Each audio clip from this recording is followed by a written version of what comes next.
Hey everyone, I'm Tarek Morshed with the Morshed Group at Sothebys, where we specialize in representing entrepreneurs and founders in their residential real estate needs. Welcome to the Entrepreneurial Home Podcast, where we interview Austin's most successful men and women and discuss their business journeys as well as the entrepreneurial home that really empowers them to thrive, both in business and in life. During COVID, we are changing our video podcast format to deliver everything to you via Zoom with the intention of still delivering on amazing values, idea shares, as well as supporting our fellow business owners and entrepreneurs in a very challenging time.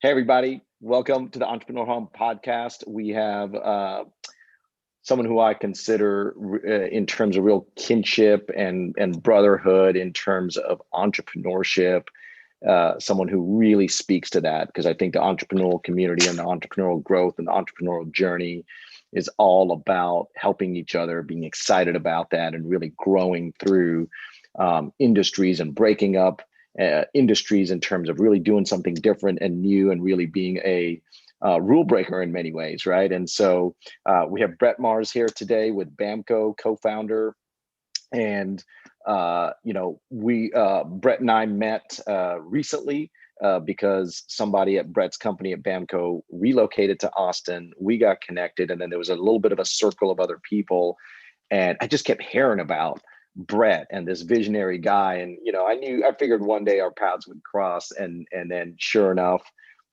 we ended up talking about actually Brett's second company that he's launching, which I'm very excited to be associated with in Austin real estate, called House Ninja. I think it's going to be a game changer in the real estate industry and after closing, post-closing services. And we definitely want to dig into that. But, Brett, you've led BAMKO to become a $200 million revenue producing company annually. You guys are a marketing company. You specialize in designing, manufacturing, and delivering award-winning branded merchandise for companies like Tesla and Peloton. It's an industry that seems very antiquated in many ways, and you guys are just breaking all the rules, and here you are, right? So welcome. And why don't we start a little bit with you telling us a little bit, and our listeners a little bit more about just BAMKO itself, like where did it start and where is it today and so on, right? I mean, you shared with me just recently that you guys grew last year at 125% in an industry that was down 20 to 30%, right?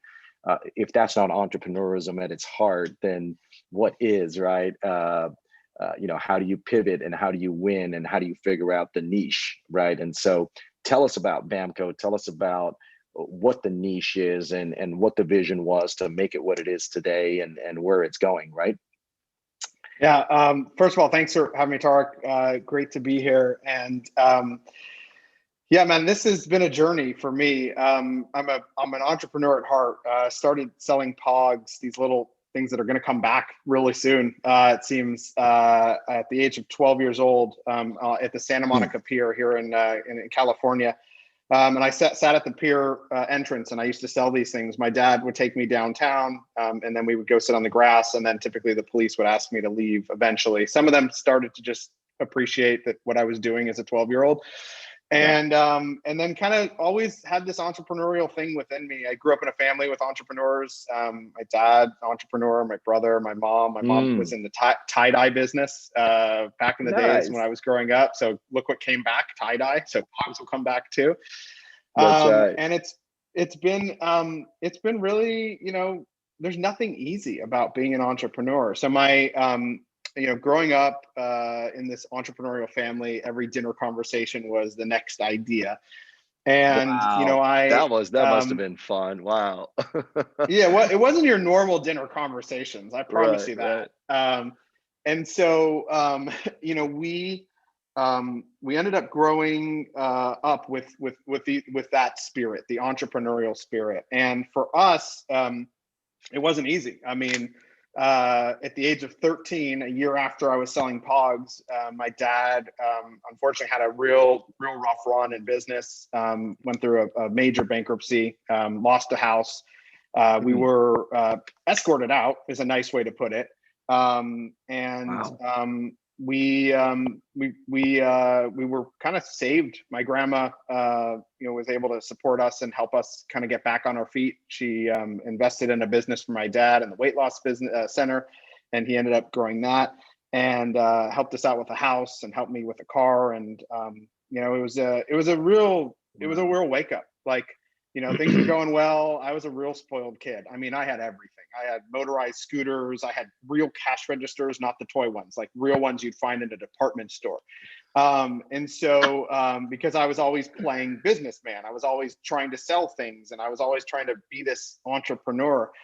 And so I convinced my family at the age of, I think it was 10 or something, I needed a real cash register, which I still have today. Nice. My son is 7. He's about to get it. Passing the journey down, baby. Passing it down. Oh yeah. He has got it. He's got this. We're already in negotiations on business stuff, and I love it, man. It's a dream come true, because that was my dad and I, so nice. Anyway, so growing up, we had some rough stuff going on, and it was never like, there was no handouts, right? So I ended up, everyone made it through. It was a rough path. It was a rough time for everyone in my family, but we cruised through it. And my dad, the entrepreneur he is, just got back on his feet, and and he's had a series of businesses and companies. And so when I get to college, I meet up with an elementary school best friend of mine, a guy named Philip Kused, and he is the co in BAMKO, and to his credit, nice. he's running this machine. I mean, if it weren't for him, we wouldn't be where we are. And the team behind us. I mean, we have a fantastic team of executives that are just amazing. And this, you have a good team and you can do anything. So I'm one person in an organization with a lot of people, and I'll hit on that in a minute.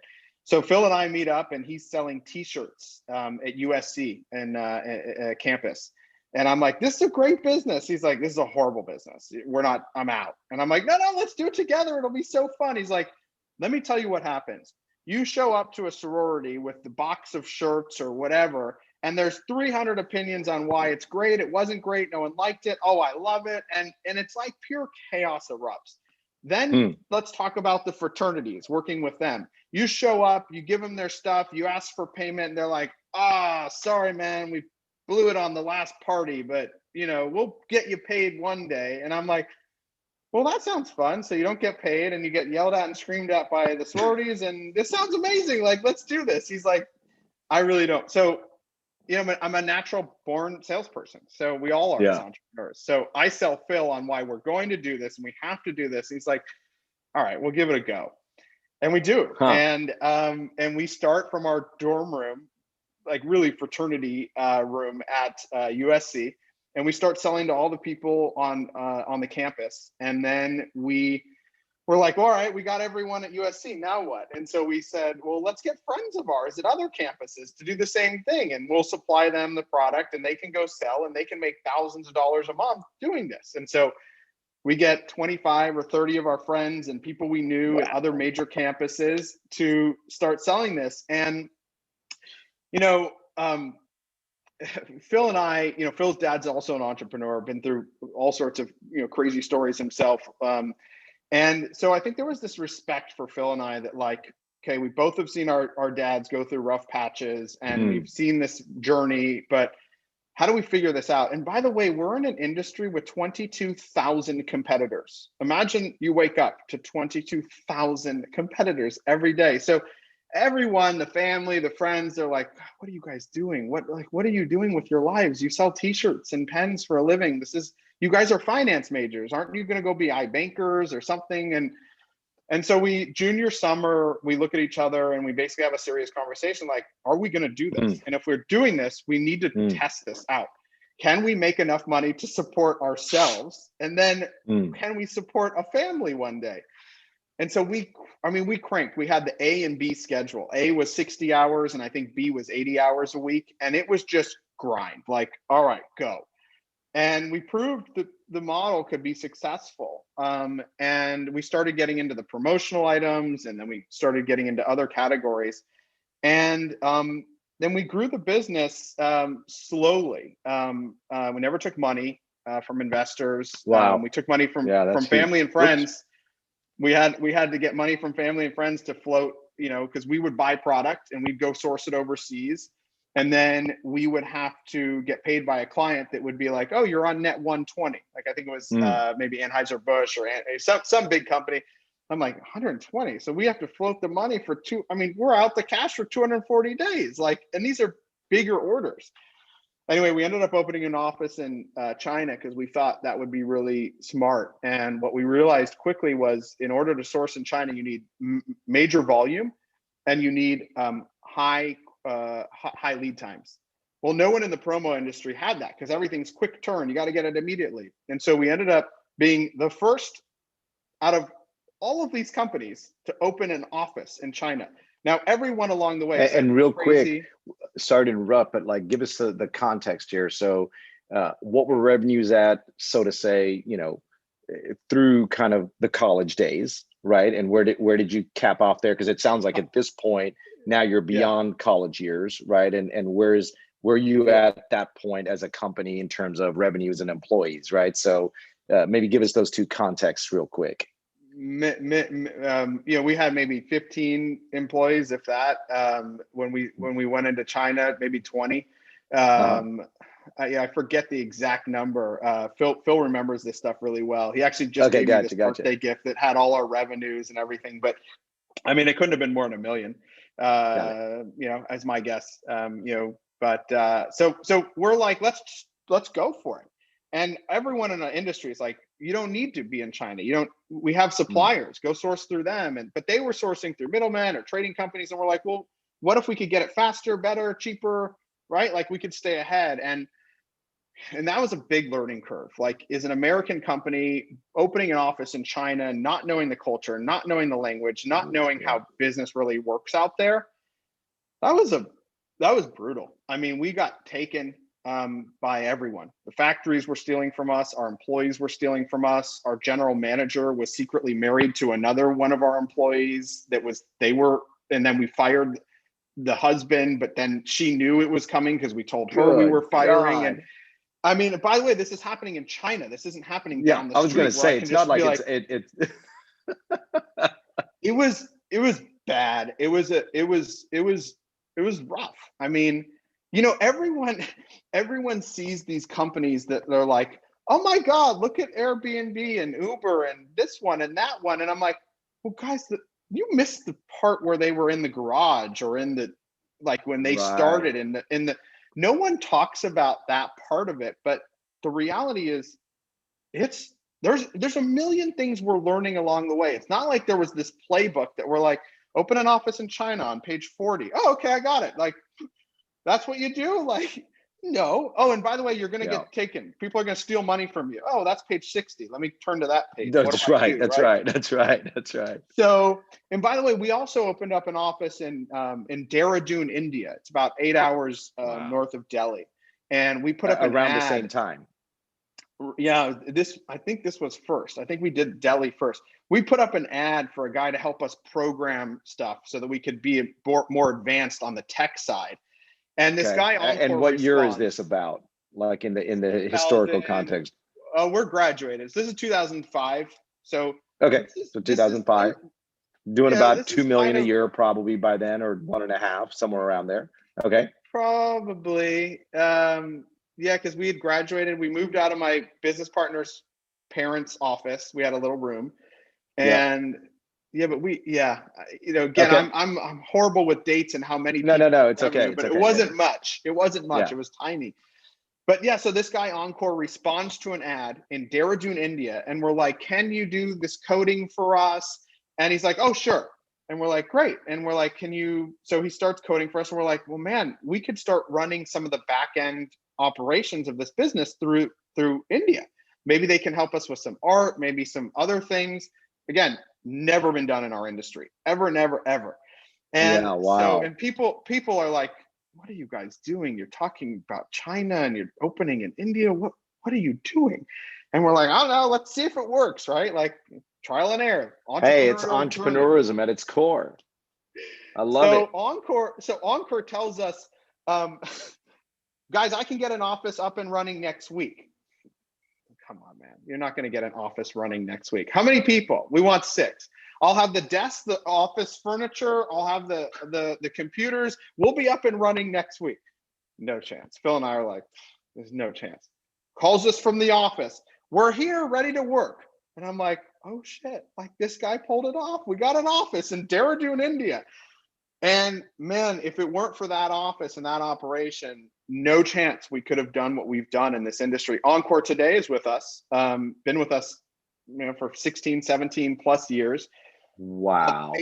Amazing person. He does so much for the community in India and in Dehradun, India, giving back charities that we support, orphanages that we support there. Wow. We've got about 200 employees now in that office. And man, he's a legend. He was working 2 shifts. I think he might still work he works a day shift and a night shift because they're actually working their evening. Their night is our day. So they're working. Exactly. And man, the staff there, they're so committed. They're so incredible. I can't say enough about the team members that we have there. I mean, everywhere. We have an office in Brazil. We opened. So, I deviate because my ADD just runs me in different directions. But so India, we've got China, we do Brazil, we do UK. We're in China. Now we're thinking, well, great, we've got this great operation, but no one in the promo industry wants this stuff. So who is going to want this stuff? So we have a minority partner we brought on to the business, a guy named Mike Bosch from our fraternity. And Mike Bosch says, well, I think we could start sourcing for retail companies with this office. And we're like where? He's like, well, I'm going to go open an office in New York. And he's like, and I'm going to live there. Who are your clients at this point before Mike comes in? Like Promo. What kinds of? Okay.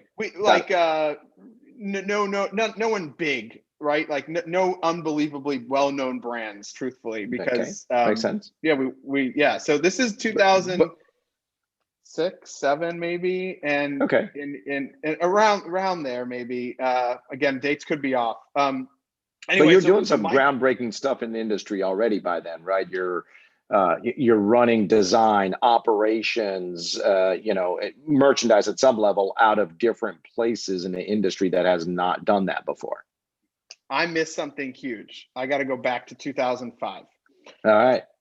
My brother is getting married in Washington, D.C. Phil and I are incredibly passionate after going to China and seeing these factories about never using a factory with child labor, sweatshop labor, anything of that sort. Making sure that they're actually treating the employees well. We went to some factories that we would never in our lives do business with because that just wasn't the mindset. And again, this probably was 2004.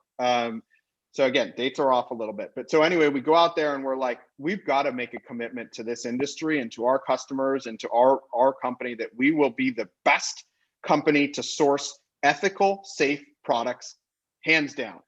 And most of our competitors, again, didn't have offices in China and are sourcing product. Often we don't know where the product is. We know it may come from China, but we've never seen the factory. We're never going to be there. That was a big thing for us. And so we do this whole campaign called Compare Our Methods, Product, and Raised Ethics. Compare. We shot a commercial. A buddy of ours, Eddie Braca, helped us shoot this commercial. And we were like, let's air it all over. And again, we don't have much money, so where are we going to air it? We didn't think that far through. But it was all about ethical and safe sourcing. And in our industry, no one was talking about it. Well, I go my weekend of my brother's wedding Love it. with my dad into the Consumer Product Safety Commission. These guys are in charge of all recalls everywhere. And I go and I sit down with this guy, Mark Schoen. And Mark is with the deputy chairman and all these people I'm 25, 6, something around there, 26. I could probably get the exact math, but I'm young.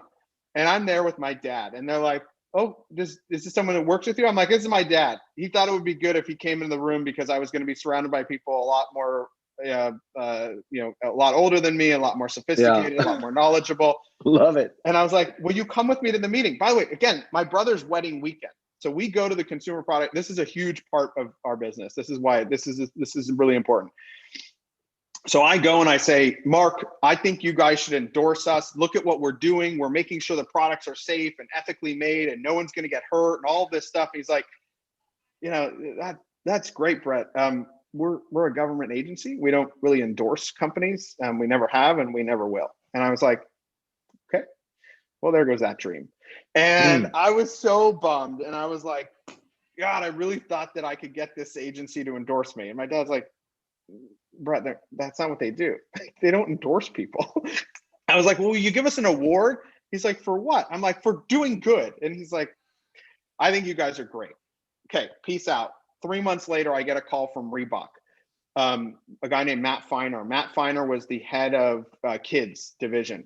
Matt Feiner says, I'm not sure if you've heard the news, but we've had a major recall and we'd like to meet with your company. And I'm like, oh, geez, what the heck? I'm trying to figure out what recall and go on. And I see that they had a death with a 4-year-old, Jarno Brown, out of Minnesota, died from ingesting a little charm bracelet. And I said, how do you know who I am? How do you know BAMKO? We're tiny, right? We're like not a big company. How do you know us? We were recommended to talk to you. Interesting. By who?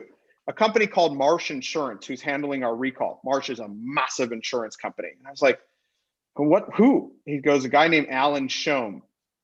I'm like, Alan Shome? Oh my God. Any relation to Mark Shome? That's really all I can say right now. But we'd like to meet with you. And I'm like, okay, where are you? We're in Boston. Great. Next time we're in Boston, we'll stop by. He's like, no, I'm like thinking next week, like, let's meet. I'm like, oh dear. Hang up the phone. And I'm like, oh my God. Alan is Mark's brother. Mark must have told his brother how this crazy kid who really cares about ethical, safe sourcing. So we go into Reebok. Again, Phil and I are pretty young. We're all suit and tied up. They immediately are like, we're an athletic company. You guys don't have to be in suits and ties. We enter a boardroom. I'm sweating to death. Like, I'm like, oh my God. And we enter this boardroom and there's 15 people, the lawyers, the executives, and I'm like nervous, and Phil's really holding his own. And they're like, so we had this major recall, as you know, we're looking for a vendor to take over all promotional items and gift with purchase worldwide for our company. And I just like, I think I froze, and Phil's like, yeah, no problem. And they're like, so you guys will, be able to handle Latin America and, LatAm and this and that and all these countries. And, yeah, sure, no problem. And I'm sitting there and Phil's like, no problem. And I'm like, what are you doing? What are you getting us into? Okay, so you'll be able to, support this market and you'll have a presence here. And oh yeah, sure, we can handle that. I love it. So they were choosing between us and a company that was doing, I think, 300 or 400 million. By that time, maybe we're doing 10 million, 5 million, if that. I don't even know if it was that big. And I'm like, what have you gotten us into? We end up, a lady named Nicole Smith, who love her to death, still am in touch with her today, says, I love you guys. I'm going to choose you. And it was her choice. They said, here are 2 companies, XYZ company doing 300-400 million, and this company called BAMKO. And she's like, I love them. They're nice. They build a relationship with me. They care about me. We knew her son, Nicholas is her son. Still know, like, he's 18 today. And he was a little kid. So this is probably, I don't know, that must have been 18 years ago. My God. So anyway, wow, that put us on the map. And Reebok is owned by Adidas. We call it. Oh, I didn't know Adidas that. Here. Huh. It's actually and hey, Adidas. let's pause for a second, because I want to pick out some gems of what you've shared so far for our listeners here. Right, number one, innovation and doing things differently, whether it's an office in China or India or operations, as well as a willingness to go really take a risk around that. It's such a core part of, as entrepreneurs, we so often see what everybody else is doing, we buy into it, but yet we believe in something and we don't go for it. And I love the fact that you guys doubled down and went for it and really tried something that was out of the box. And then innovating around, hey, it's not like, this is something we're passionate about, and doing things a certain way and creating product that's ethical, right? And then having the chutzpah to go pitch it to a commission that has nothing to do with endorsing anyone, right? But because you're so passionate, which passion is so part of entrepreneurism, right? That you go do that and it plants the seed in the universe to come back around, because that's, I believe, at the heart of great companies and the CEO. If you really are passionate about what you're producing or your service or the product, right? And you just go full tilt, it will come back to you. So I think there's some real gems for our listeners around innovation, absolute fearless belief and going for it, right? And then just trusting, like, put your bets on that. It usually, one way or another, comes back around, and being willing to be innovative and different than everybody else. So anyway, I just wanted to point those out because it just really, stand out to me. So keep going. I appreciate it. So look, that put us on the map, and look, we listened to the noise around us, right? And when we were in the fraternity, everyone's like, "This is a silly business. It's never going to succeed. You're going to fail." Like, that was it. Like, that was the support. There were people that were supportive, but most of them were just haters. And then as we grew, we just took gambles. Like, we opened an office in Brazil. Unheard of, never, ever, ever been done in this industry. My business partner's family, his wife's family, is from Brazil. So we were able to set up an infrastructure, and we had a couple of the big energy drinks telling us if we had an office in Brazil, they'd funnel business to us all day, every day. Wow. This was before the World Cup and the Olympics were there. So we're like, all right, put the office in Brazil and open there. And, it was always like, all right, let's take some bets. And we opened in Europe and in London. And that didn't do well. Like, that wasn't successful, but we took the gamble. So I go back to Mike. Mike opens the office in New York, and Mike says, "Okay, circle. Guys, I found us clients. I found us clients to go and source through our office in China. Great. Who are they? They're candle companies. Michael, we're not going to source for what, like glass and stuff you light on fire? You want us to source? Well, I already sold it. Great. Okay, well, then we better figure this out. Okay, so we're going to now figure out how to source candles and glass and the packaging that candles go in, and how to make sure we don't, God forbid, cause an injury or anything." And we did. We figured it out. We ended up picking up 7 or 8 big candle companies. And then from there, we were like, all right, let's go source merchandise for other brands that just need help, that need a reliable source that's going to trust that this company, BAMKO, is going to make us product safely, ethically, and not worry about it. Like, we can go and do what we do as a company, market, sell, do all that. BAMKO will take care of getting us the product into our retailers, whether it's Walmart or Neiman or Nordstrom or Bloomingdale's or Macy's. A lot of private label business we picked up, and we picked up all sorts of brands. We did stuff with Starbucks and Dunkin' and Bar Method and Equinox and SoulCycle. Wow. Like, all these cool brands have trusted us. And then in 2016, we're doing about 32 million. We get an email from the YPO Network, Young Presidents Organization, that says, "We're looking to buy a merchandise company." Phil and I weren't looking to sell. Like, we were like feeling like we're just kind of figuring things out after 16 years, right? Like, takes us a while. And we get this email from this public company in the uniform space, 100 years in the uniform space, superior group of companies. And they're like, "This is, we love you guys. You're innovative. You got offices in China and India. You've built all this tech. This is fantastic. Like, we've interviewed a lot of companies in the industry. Nobody even remotely comes close. I think you're 5-10 years ahead of your industry." We're like, "Well, thank you. And because of that, this is what we'd like to, be paid for our company." And they're like, "Oh, we got a problem. We're not paying that kind of money for your company." Like, nice, but like, sorry, this was a company. I think that year we might have not made money. That was the first year we didn't make money. And so that's not when you typically go out and sell a company, right? But we're like, "Well, that's what we're worth. And if you want us, this is what you're going to have to pay." And it went back and forth. And the reality was, Phil and I didn't, like, we were okay. Like, but this doesn't go like, "Okay, we'll just keep, doing this. We'll keep grinding. We'll keep building this thing, and slow and steady wins the race." And everyone sees these companies that are like, they raised 50 million, they raised 20 billion. They're, like that, like everyone's raising all this money and it's just flowing out there. That's not how most companies grow. It is organic. It is slow and steady wins the race. And very true. Very true. And so we want look what has happened through social media and through the media in general, and what we see out there is that's not the norm for most entrepreneurs. It just isn't. Yep. You don't just wake up, start a company, get a $50 billion valuation, and go to town.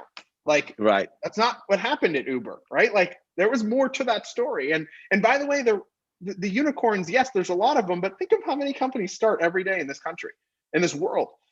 And indeed. So I think it's messing up this concept of like this idea of like grinding it out and being the entrepreneur and doing it this way, because everyone's seeing, well, they raised all this money and they don't even have any revenue. How come they get such a valuation? And yeah.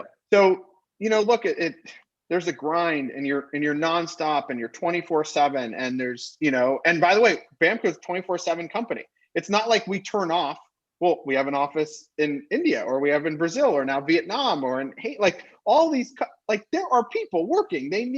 There has to be a leader. And so exactly. You have to be on all day. And look, we're on all day long. We're on.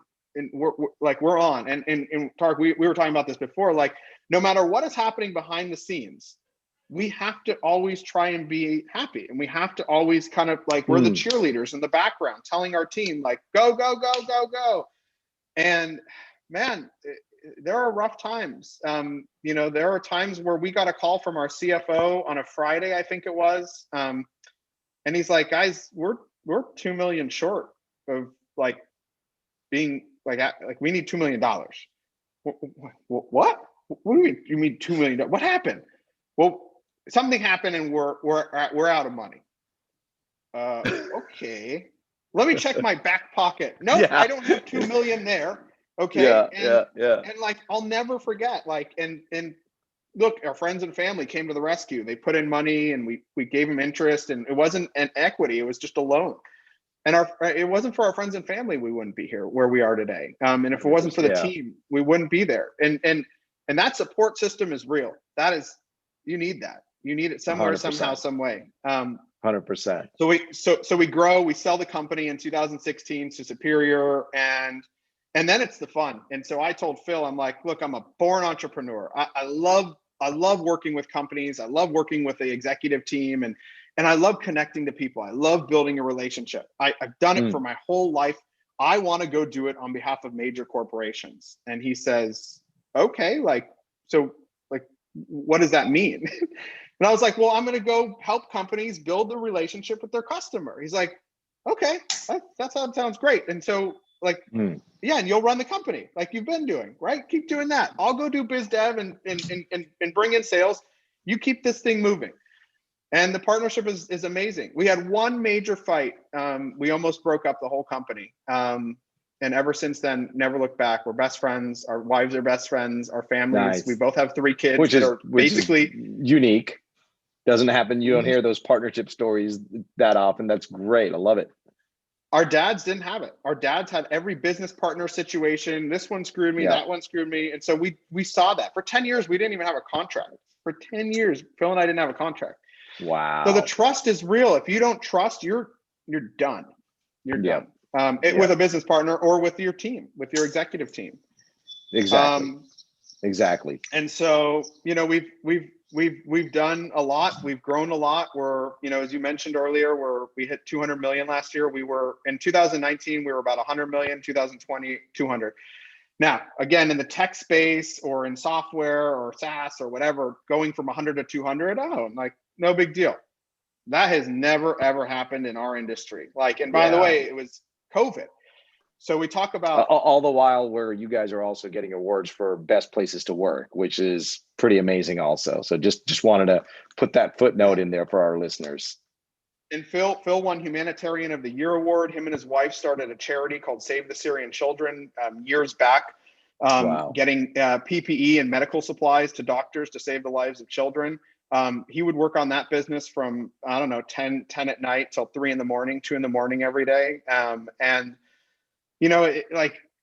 Think about this, tens of millions of dollars in medical equipment and supplies him and his wife have gotten to save lives of hundreds, thousands of kids in Syria to these doctors.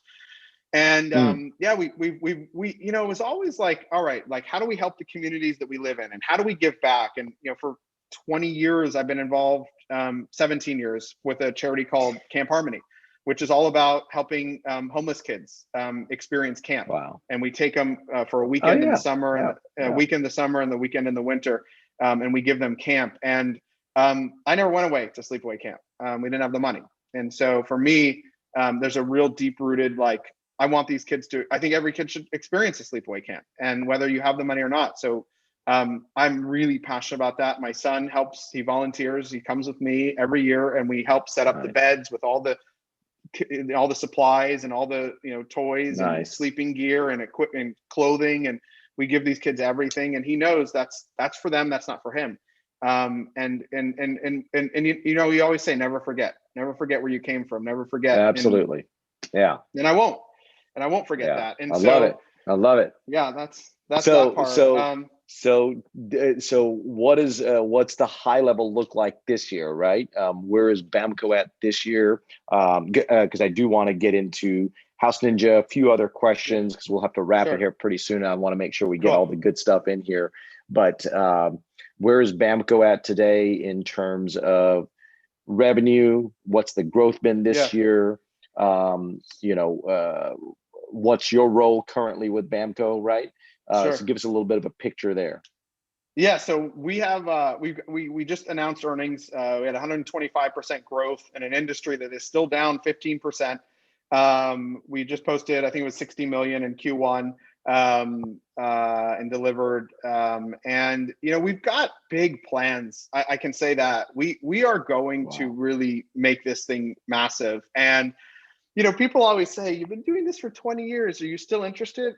Tarek, I am more passionate about what we are doing and how we are doing it than ever before. And people say, are you burnt out? I'm more energized than ever. Like, I work from morning until night. I don't have great hobbies. I don't watch sports. I don't watch TV. I don't really have any Netflix, Hulu passion. I'm passionate about business, and I'm passionate about building this thing into $1 billion business. And got it. That's where BAMKO is going. Nice. And we will. And how many employees currently? So let me back up a little bit, because SGC is now, we're all part of this big business. There's 5,000 people worldwide. BAMKO represents about 40% of the overall revenue, about 540 million in revenue for the overall company. And we are a big part of this business. We outfit about 9 million people a day on the uniform side of our business. We have a BPO with thousands of people in Jamaica and El Salvador, and we have a healthcare global. We're global, man. We are a global business, and we're making moves. And people are watching, and they're like, this company that, like, no one knew, no one heard of, because we never publicized or cared about the PR. People are watching us. They're taking note. And my role today is I have the best role ever. I have the most incredible team behind me. I go into companies and I say, this is how we're going to build a program. We're going to connect you to the customer in this way. We're going to gift them. We're going to surprise and delight them, send them flowers, do this, do that. I'm going to bring in some of the partners that we work with, whatever that company looks like. And I'm going to help you build a relationship with your customer that is genuine, that is real, and help you with your own loyalty. And/or we're going to help scale something. Maybe we're going to create a merchandise revenue stream for your business, like we've done with Dunkin' and McDonald's and Taco Bell and a lot of big brands. We've created additional revenue from them for merchandise. So it's the entrepreneurial concept. It's go in and create something that may not be there, or fix something that is there. So I mean, this is so fun. This is so cool that I get paid to do this. And I'm passionate about it. I really am, which is why I work day in and day out, all day, all night. I'm okay. So for most people, this would be, I'm done. You're just beginning, baby. I love it. I love the passion beginning that is still there today. And I think that I think most entrepreneurs can relate to this. Some entrepreneurs are like, hey, I hit a point, I'm done, I just want to chill. But I think for most entrepreneurs, It's the passion and building something and taking it to the next place and learning. And it's not just because of the money. It truly, in my belief, is because it's just innate in us. We love to grow and test and go fulfill on visions and see where we can expand. And I think that's just what I'm hearing. That's pretty awesome. It was pretty awesome. And, it sounds like COVID really didn't impact BAMKO. I mean, you guys had to probably pivot in some way. So talk to us a little bit about that real quick, if you can. March hits, and we freak out. We have a lot of business from a lot of our sales team outside of the business that I focus on, not in merch and not in the surprise and delight and all that. We have a lot of business and events and conferences where they give away stuff and employee giveaways and conference giveaways, and we freak out. I mean, March was like, oh man. Now, again, to the employees, like, we're gonna be fine, we're gonna be fine, we're gonna be fine. Behind the scenes, it's like we're back in the dorm room. Like, we are like, how the hell are we going to survive? How are we going to survive? And again, Phil's background in the PPE supplies, he's really knowledgeable. He's built a good amount of factories that help make all these supplies. So that was really good for us. And we pivot hard and fast, like as if we're two people in a dorm room, and we're not anymore. We're hundreds of people or thousands of people around the world. And this massive ship just goes like that. And we're like, okay, we're in the PPE business. And we pick up everyone, Bank of America, Wells Fargo, we got Walmart, we got CVS, we got all these brands like McDonald's, all these brands coming to us for, we need masks, we need hand sanitizer, we need, like, get us. And one of the things that we didn't want to be is that company that said, yes, we'll get you, and not do it. And you read about these stories. Everyone read these stories about people getting taken for millions of dollars and all of that. We had one mishap with one project that I can remember. And I think we delivered over 100 million pieces of PPE, if not more. As a company, we donated $5 million to help with PPE supplies. We donated way more than that. That was like the start. We started this by saying, people need us and they need our help. And for us, for Phil and I, and for the entire team at BAMKO, it wasn't just, get us some stuff for us to sell to a customer or to give away. This is life-saving, man. This is like, if we don't deliver and we don't help. So, those 80-hour weeks that I told you about when we started BAMKO, those were in full effect, if not more. And everyone was grinding. Our entire team was grinding hard, and we were not sleeping much. And it was a different type of thing. We were delivering product to save lives. It wasn't a matter of, can we make $1? Can we not? Can we make our PR from this? Can we get our name out? It was like, the world needs us, and this is the time. I always joke when people always say, you're delivering merchandise, and does that excite you? And it excites me. I love it. I'm very passionate about it. But this is the doctors and the senior living homes that we worked with the biggest senior living homes in the country. And this was everyone and anyone saying, save us, save us, save us, help us, help us. Doctors, nurses, like all of these people. And that was the call to action. That's all we needed to hear to say, okay, before it wasn't like we're saving lives. And I always joked with people like, well, we don't save lives at BAMKO. Like, who cares? Like, it's not that serious. It's not like, oh no, now we're saving lives.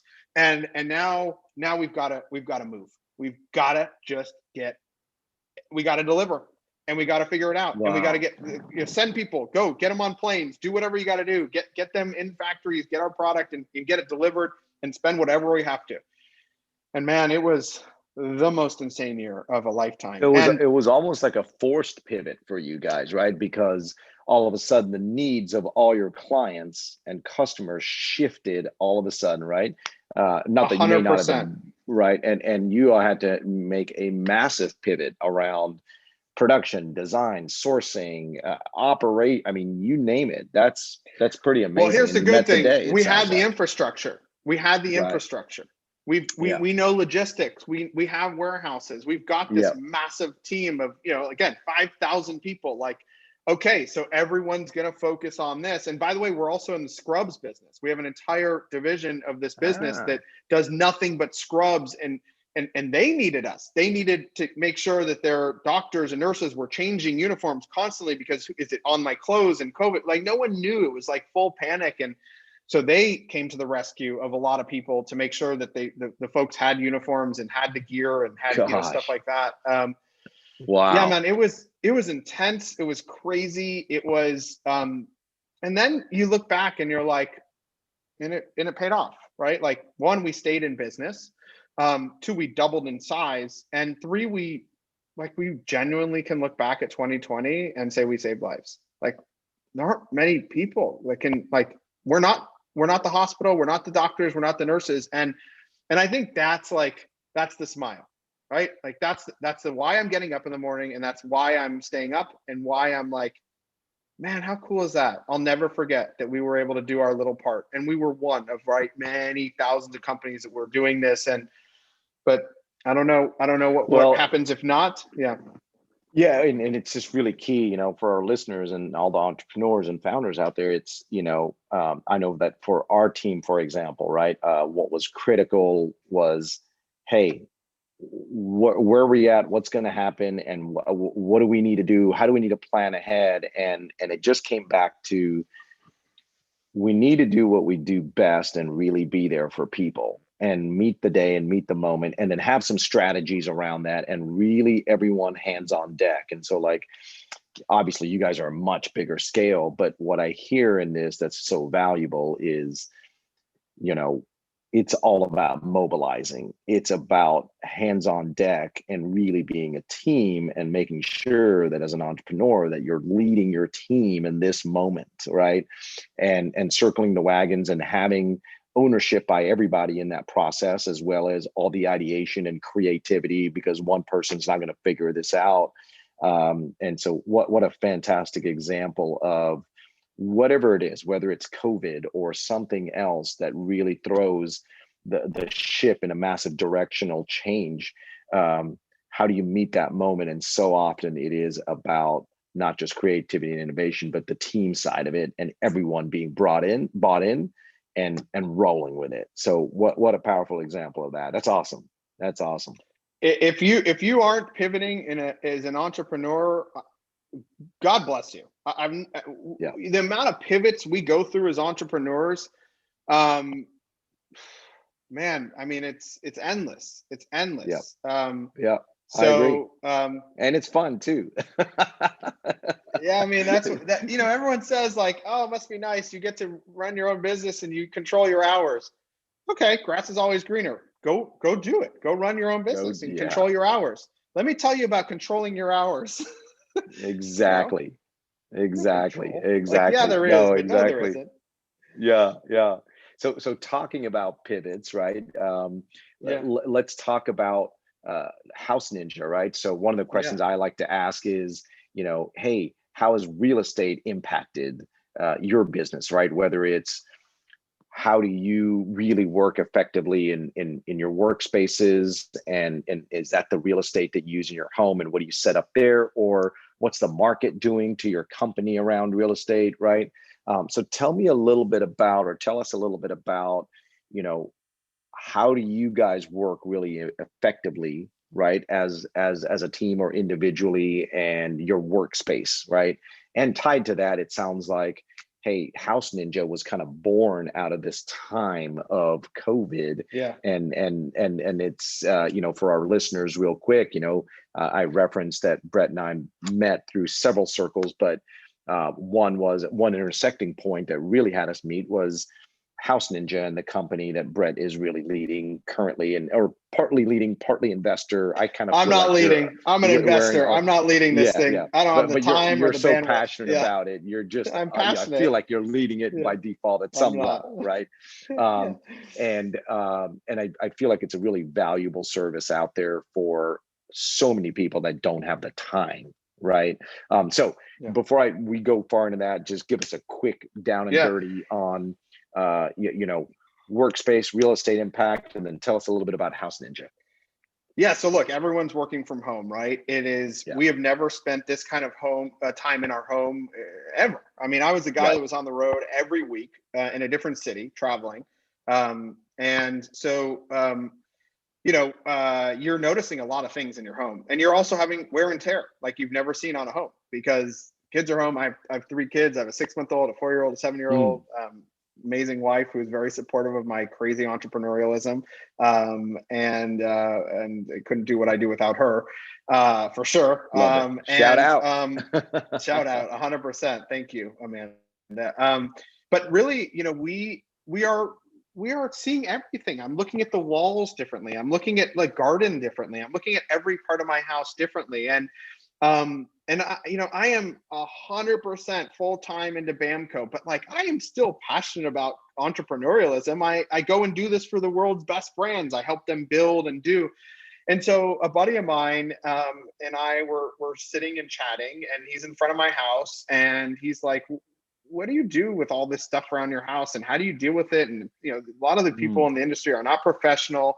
And it takes so much time, and you don't have time. Do you have time? I'm like, I don't have any time. I got I'm always working. I'm always doing, if I'm not working, I'm with my kids and my family, and that's it. Like that's me. And so he's like, okay, so who deals with all this stuff? And I'm like, well, either my wife or I, or we figure it out.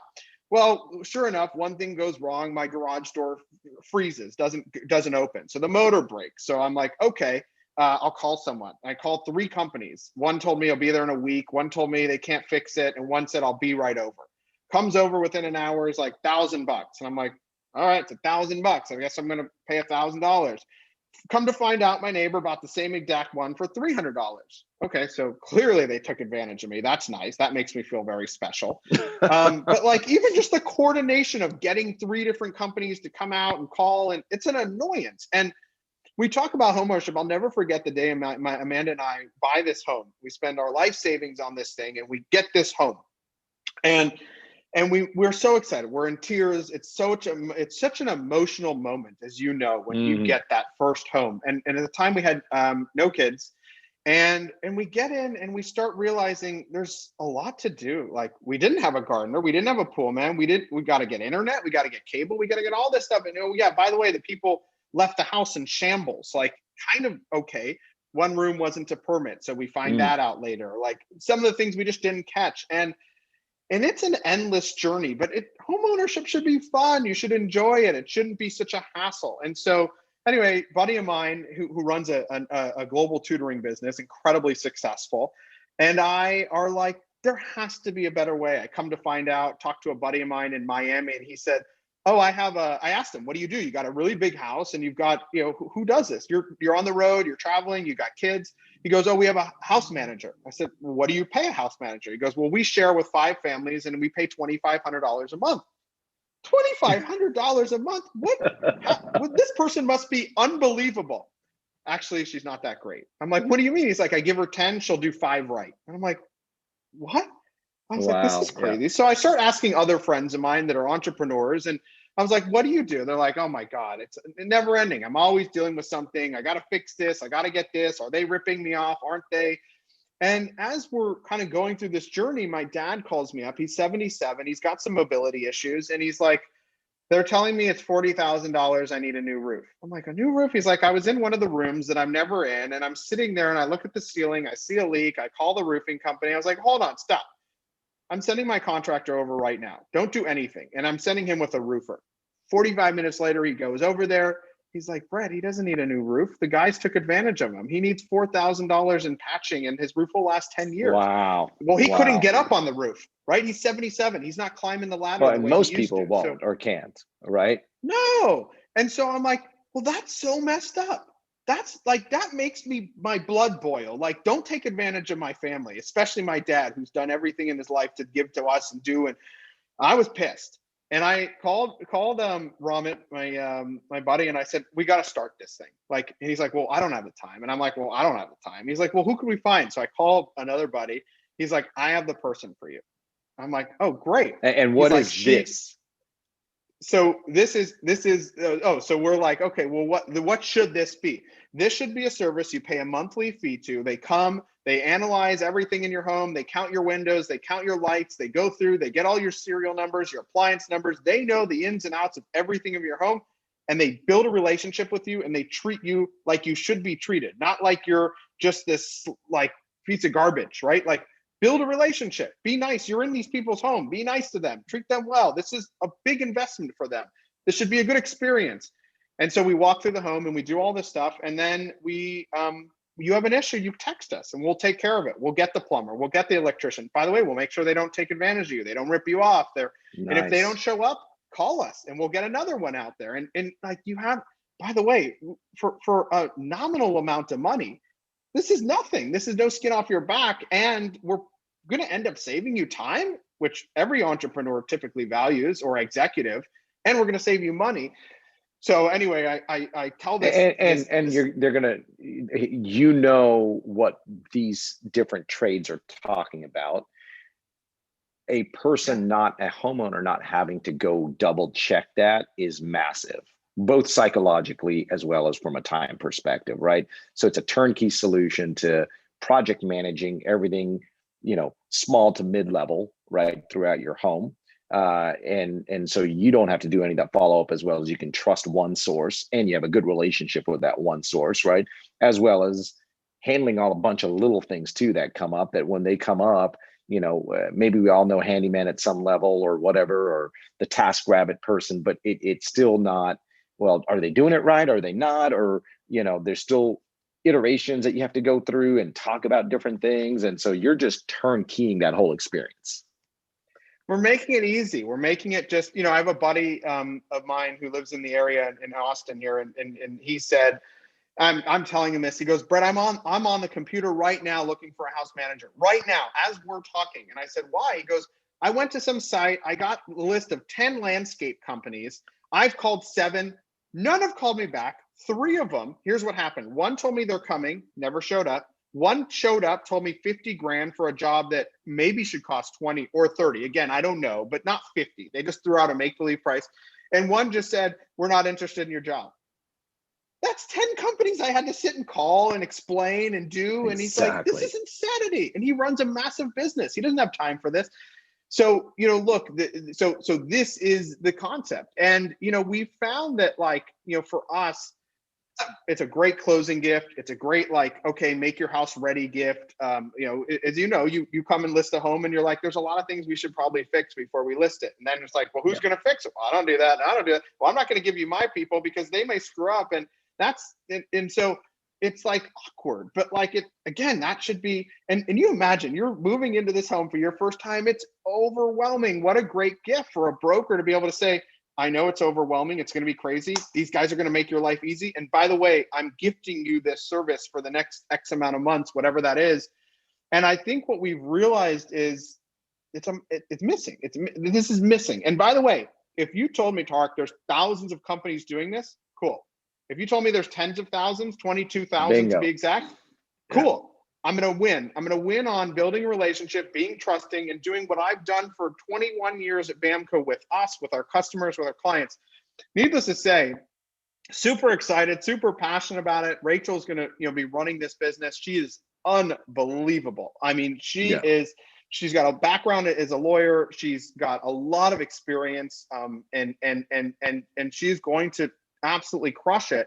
And she's so passionate. You know, what she did and how she got this thing up and running in a couple months' time, while she was 7 months pregnant, while she was working on 4 other projects to help other people, other friends. I'm like, how'd you do it? How'd you do it? Right? Everyone's like, and so what we've done in very little time, and the reaction is unbelievable. To your point, people are asking us for knife sharpening. People are asking us for upholstery cleaning, for car wash service to come and help, because they don't want to deal with it. They're like, oh my God, you guys just do everything. And, you know, there's a premium side to this, which will be, we'll meet your vendors, we'll verify the work, we'll do that. That'll be a premium side to this. But like, it's why should all of this fall on the people, of the owners of the home, when you just enjoy it, enjoy your home, like, love it. You spent a lot of money to be here. and you shouldn't have to worry and about this all stuff. for $29 a month, right? And it's you sign up, and it's not like a 3-year contract. You can drop off if you want, but obviously at $29 a month to offload something like that, that seems like an absolute no-brainer. So it's we've been told a lot of people are like, you could charge more, and look, like we're playing with pricing. We're playing with the pricing to make sure that but even we're at going to make sure $50 it a makes month, sense. I think we want to appeal to everyone. We want this to be not just for the wealthy or this should be, everyone should be able to pay whatever it is, a few $100 a month, a year, to just know that things are going to get handled, and we're going to get you a fair price, and we're going to make sure people are being honest and transparent and super simple. Again, passionate about how do we make you feel good as a customer, and that's where my passion lies. Do I have time to run this? No. Am I running it? No. Did I invest in it? Yes. But am I no time to do this? But I am very passionate about it because I'm a customer.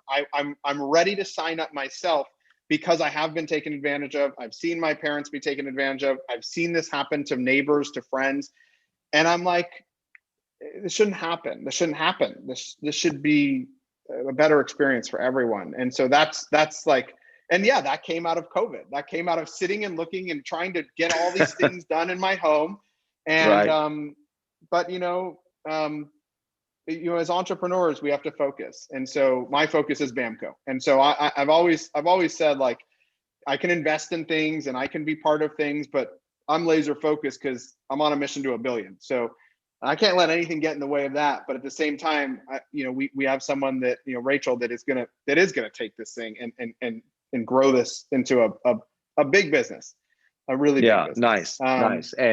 And for our listeners, again, this is kind of where some of our intersection happened, and we're really excited about taking House Ninja and really sharing it with all our clients. Providing that as a service to our clients at closings and so on, because there's such alignment with truly being extremely value additive to each client, each customer, in a way that they don't get anywhere else. That they almost have to have you in their lives, and they love to have you in their lives, right? It's like you're almost like a cabinet or a spoke in their wheelhouse of life. That one spoke goes out, it's an issue, right? That resource isn't there, it's a real issue, and that's really the essence of value add, right? And so we're excited for you guys to be here in the market and helping you guys out and really getting it out there. But one last question. What are your, to our fellow entrepreneurs here, what is your hack or your tip that allows you to really get into flow, in production or creativity? Like, what works for you to really, it might be, hey, I don't let people in the room for the 2-hour sessions that I really want to go work and bang a bunch of stuff out, right? Like, what's 1 or 2 things that really allow you to get into flow? My morning workout, whether that's a run or a swim. I got to do a morning workout. Nice. That's like a good must for me. I'm very structured. I'm very structured. I think we get sidetracked as entrepreneurs, and we can chase things, and we can chase things that aren't valuable, and we can chase things that aren't going to be important. I'll never forget, like, people are like, well, what's your website and what's it look like and how much have you spent on your website? And I'm like, oh, we don't have a website. Like, in the initial days we didn't, but we had customers. They didn't care. They were buying us. They were buying the vision. They were buying the relationship. And I get it. Today you got to have a website, but you might not. Like, I think that some of my big customers and partners, I don't think they've even been to our website, to be honest. Right. They know we're real. They know we're legit. But I think, focus is really important. I think the focus, and that's why my day is structured. Like, I have things, and I know from 11 to 12, I'm going to be working on this. And from 12 to 1, I'm going to be working on this. And this is when I'm going to take a break. And this is when I'm going to eat. And this is when that worked for me. It really does, because I think everyone jokes, like, we all have ADD. They used to send me the special center at USC to take my test. No one in the room, closed room, no windows. And that works. I do have a window in my office, but like, I do well, like in an area where I've got my structure, I've got my plan, I've got my, my post-it of Nice. like what's going to be the most important 3 things I get done today. But all of that is part of structure. And I mean, I have 100%. so I love many, this. like and fighting, and like the persistence is key. Like, passion. If you're not passionate about what you're doing, like truthfully, after 21 zero years, flow. if No someone, passion, zero flow.